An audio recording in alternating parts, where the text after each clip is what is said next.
গোপন সূত্রে খবর পেয়ে পাণ্ডবেশ্বরের রামনগর ৩ নম্বর কলিয়ারি এলাকায় এক মন্দির থেকে পুলিশ শিবু পাসওয়ান নামে এক দুষ্কৃতীকে গ্রেপ্তার করল।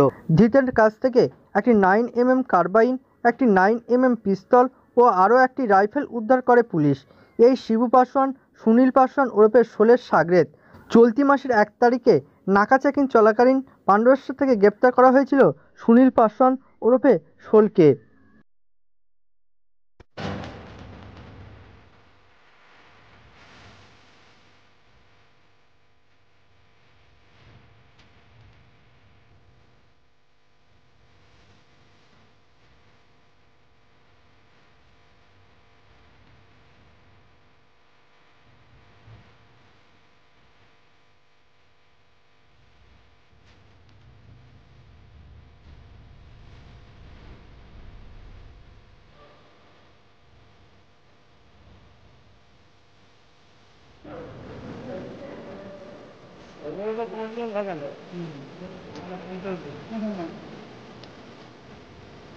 দুর্গাপুর থেকে সুপ্রিয় প্রামাণিকের রিপোর্ট, বর্ধমান টুডে।